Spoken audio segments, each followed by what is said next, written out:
Trinity 6, Sunday the 19th of July 2020. A little bit of Matthew 13, two portions, same parable, it's in 2 bits, about the weeds. That's what we're going to be looking at today. Before we do so, the news. What has been going on? Number 1, we are open. We are open as a church for private prayer.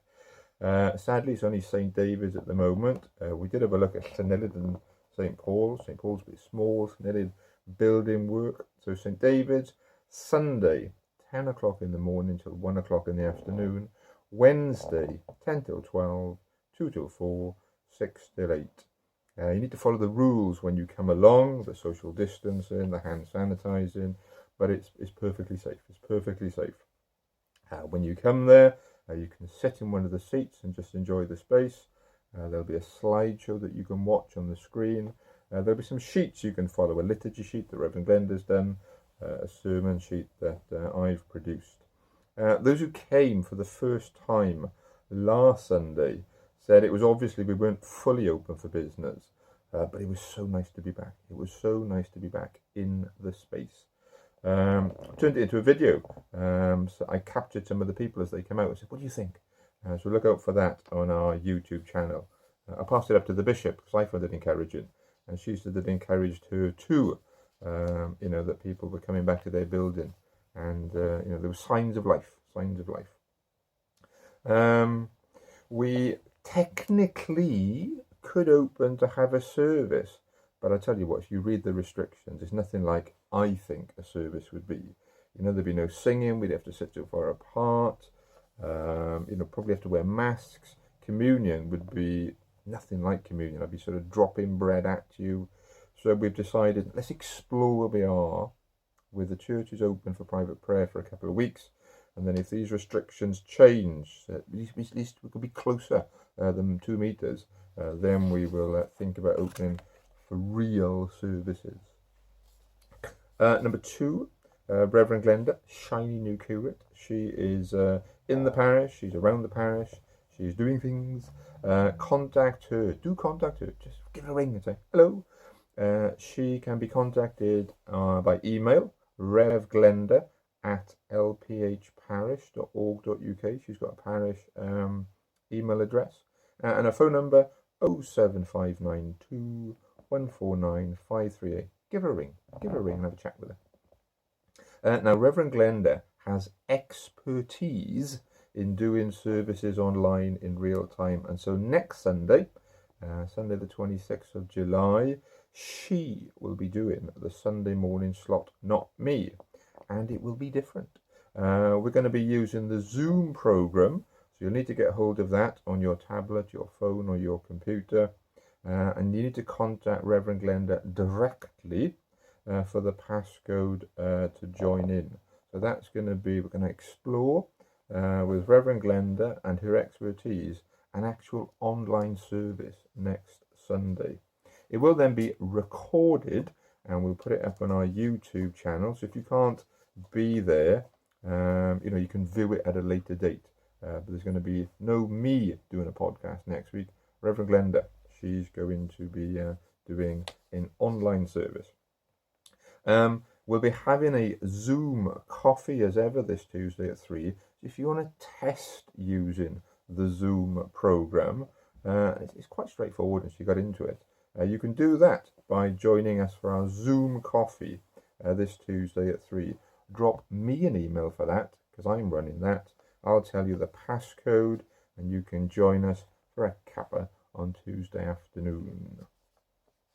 Number 3, in the money department, thank you for those who are passing on your contributions to keep us afloat. We ain't gone anywhere.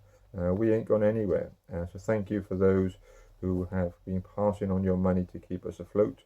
We have had, a drum roll please, we have had one person who has given us money using our new electronic giving page. If you remember from our website, you go there, you can follow the link or the QR code if you're under 21, and you can get to our electronic giving page. Well done. It can be really scary to sort of give money in a new way.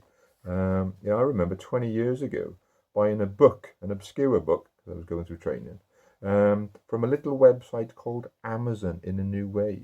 I chose the book on my computer, put in my credit card details. I spoke to nobody, and then the book turned up. It was amazing. A new way of doing things 20 years ago. Also in the money department, number 4, we say a fond farewell to Rick, our treasurer from St. David's.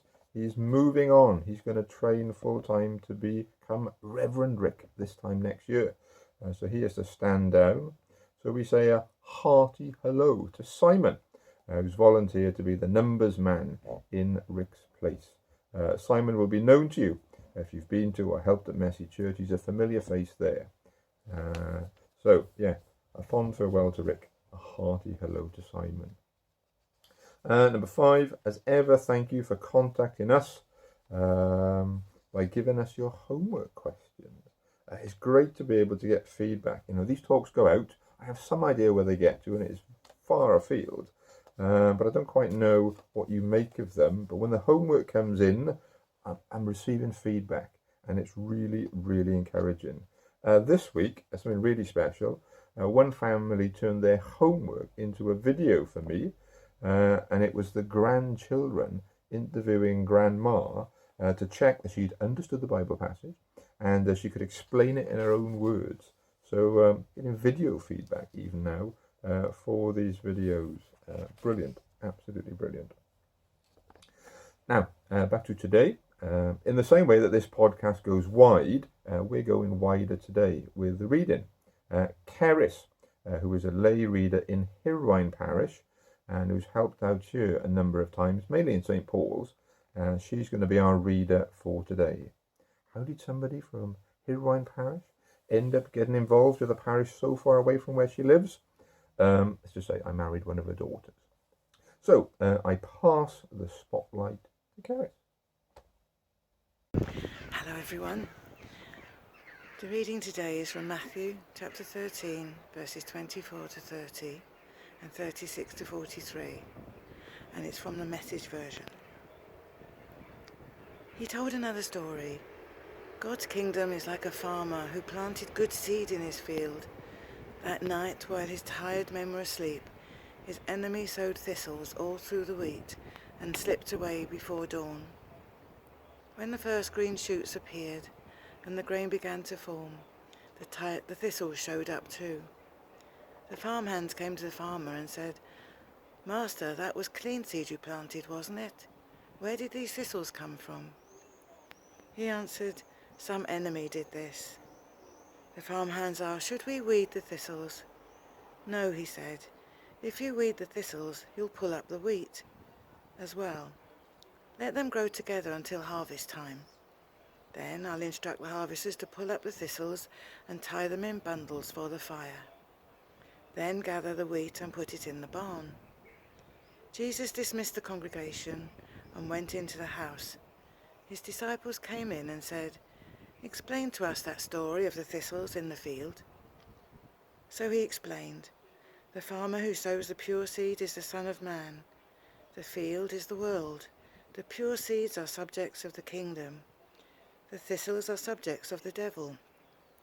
And the enemy who sows them is the devil. The harvest is the end of the age, the curtain of history. The harvest hands are angels." The picture of thistles pulled up and burned is a scene from the final act. The Son of Man will send his angels, weed out the thistles from his kingdom, pitch them in the trash, and be done with them. They are going to complain to high heaven, but nobody is going to listen. At the same time, ripe, holy lives will mature and adorn the kingdom of their Father. Are you listening to this? Really listening? This has been the word of the Lord. I pass you back to Ian. Goodbye. Thanks for that, Keris. Back to me. Let's have a think about that reading that Keris has just read for us. I've learned a few things about weeds in this lockdown.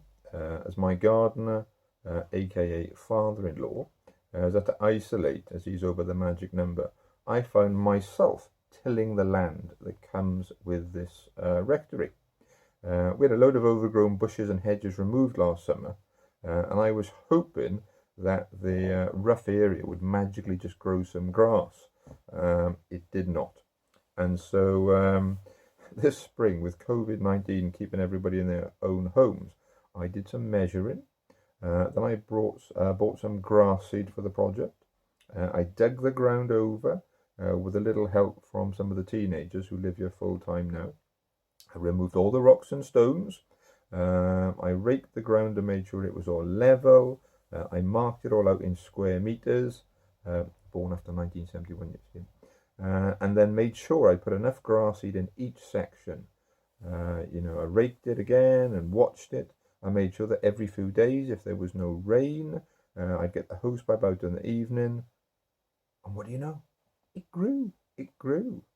First in a few places, little wisps of green, and then gradually a covering over the whole area. I was a gardener. I was a gardener. The only small problem was that all through the grass there were weeds growing as well. Some of them were the sort of spread like tentacles stuff. Others were the spiky, nasty looking stuff. Others were sort of look like real flowers kind of weeds. So after a week, I thought, I'll sort this out, no problem. My plan was I'd pop out and pull the cheeky little imposters up from my emerging new bowls field. But with the grass being so new, as soon as I pulled up a weed, up came the grass as well. Damn, I knew that weeds are all show and their roots are not often that deep, but I'd forgotten that new grass may well be growing fine upwards, but it would take a while for it to grow deep downwards and become strong. So I had to let the weeds and the grass grow together, and then gently, after a couple of weeks, I started to pull up the weeds a few at a time, and out they came. Now, you can possibly forgive my incompetence, as I've never read a gardening book in my life. But I do know my Bible inside out. And in particular, I did a whole module during my vicar training on the parables of Jesus. And right in the middle of that module was today's Bible reading, where Jesus tells people that in the same ways you just cannot go pulling up weeds, as there may be too much damage to the surrounding area, God will not always sort out the weed problems in people's lives and society, though he knows full well that they are there. Some things need to be left, and they will be sorted out later. In the short and medium term, me and you, and therefore the society in which we live, we will reap what we sow. The things that you do, which are based on God's ways, will put down roots and foundations in your life, and will see you well when things get rough. The shortcuts, though, that you take, and the times you ignore what God says to do, they will come back to bite you on the derriere. God is not afraid to shake the status quo every now and then, to show what things are made of, to show what is underneath. For the last decade, I would say, so this is my personal opinion, for the last decade, I would say, which started when we had the banking crisis, remember that? Regularly, God has shaken the things around us, and we have found out that many things have gone on behind closed doors, and there are some weaknesses in the way that we've built the world. I believe that COVID-19 is the latest in the things that God has allowed to shake us, to show us where we need to do a bit of thinking to become more robust.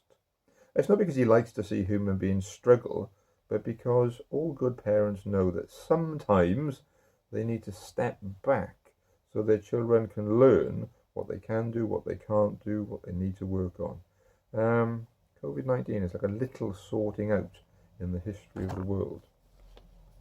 In today's parable, Jesus is not afraid to point out that there is an enemy in the garden, and he will freely sow seeds as well.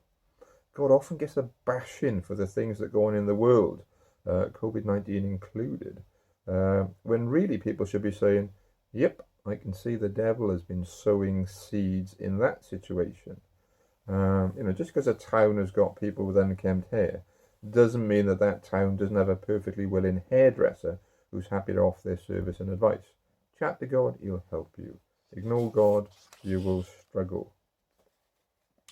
I absolutely believe that one day time will stop and Jesus will return with a sky full of angels, and there will be the final sorting out. I believe it because it's a recurring theme, like a golden strand that runs all the way through the Bible.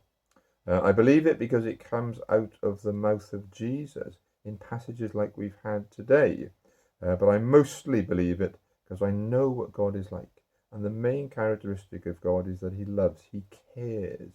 He cares, so one day he will absolutely sort everything out. But until then, we must wait. We must wait.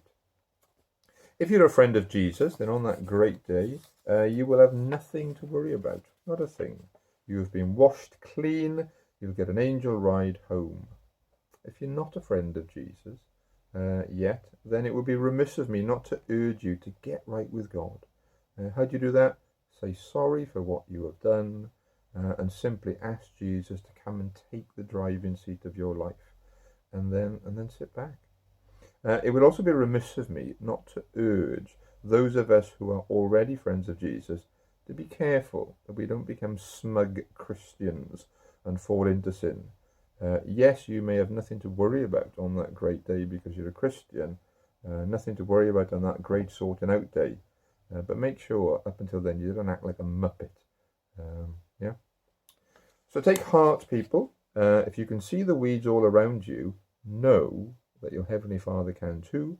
And also know, just because he doesn't seem to do anything about them when you ask, it doesn't mean he's not heard your prayer and he doesn't want to do something. It's just his wisdom is greater than ours. Either Jesus is lying in today's parable, or there will be a day when the gardener returns to sort things out. The weeds once and for all, every single last one of them. I don't think Jesus is a liar, so that day will come. Okay, questions for us to ponder for today. 4 of them, as ever. Number 1, do you like the parables of Jesus? Do you like all the different parables that he's told? Do you like the way that he does it? Do you like the parables of Jesus? Number 1. Number 2, what do you make of the idea of God sowing his love and care freely? What do you make of the idea of God sowing his love and his care freely, everywhere, all the time, like the parable says? Number 3, what do you make of the idea that the devil sows too? What do you make of the idea that there is a devil and that he sows things too? I know some people, they don't like that, but if Jesus talks about him, we have to acknowledge. Number 4, do you have things that you pray and pray for that seem never to change? I know I do. Do you have things that you seem to pray and pray for and they never seem to change and you've just got to kind of leave with God? Anything like that going on? For today, the song. We exist in time, but God is bigger than that. He invented time. He is the beginning and the end. He's the start and he will instigate the end. So let's sing about him being the beginning and the end.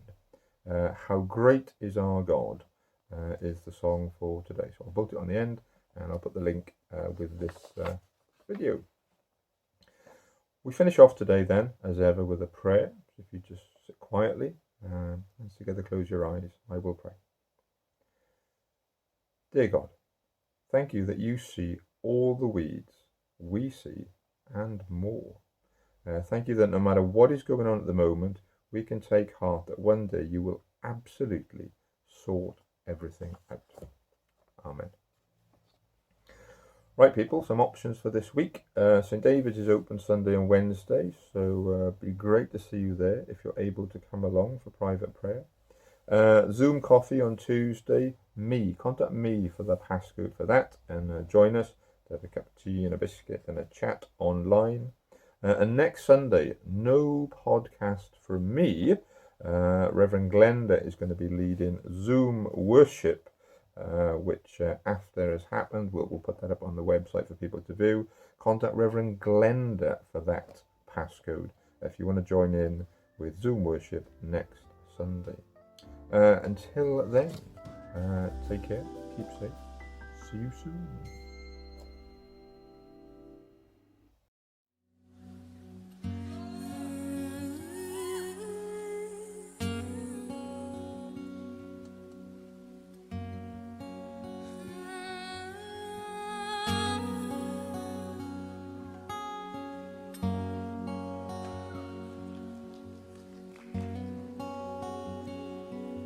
The splendor of the King,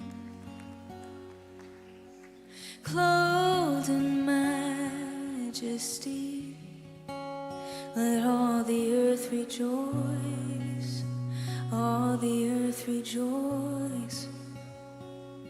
He wraps himself in light, and darkness tries to hide, and trembles at his voice, trembles at his voice.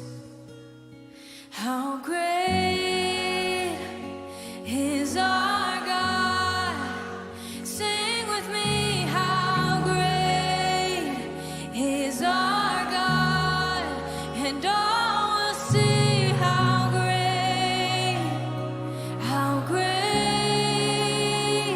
is our God.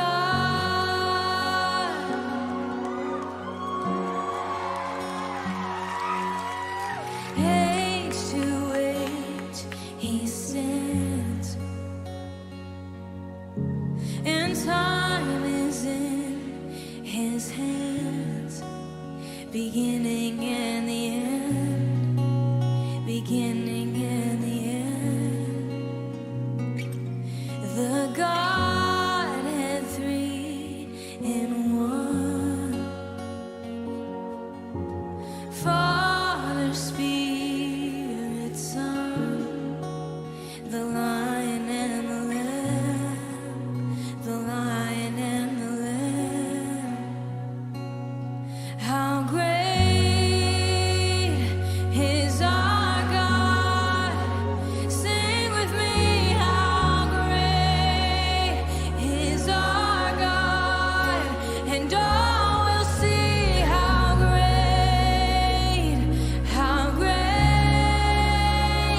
is our God. Oh, how great is our God. Sing with me, how great is our God, and all will see how great is our God.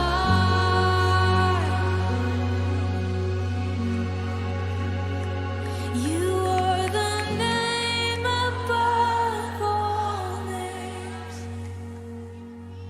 You are worthy of all praise,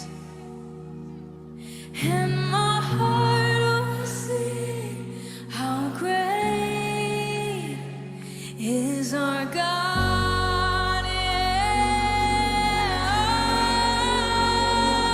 You are the name above all names, and you are worthy of all praise,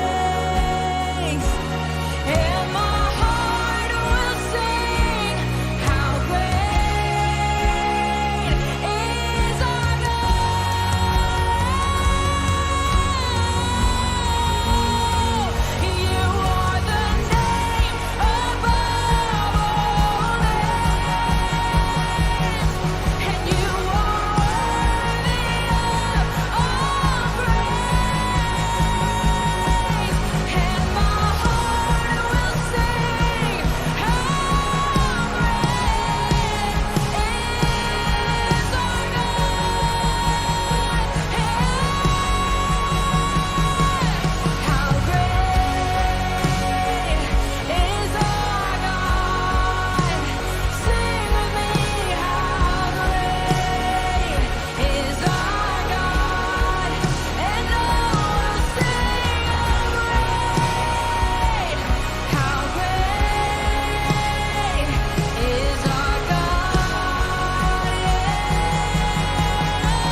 You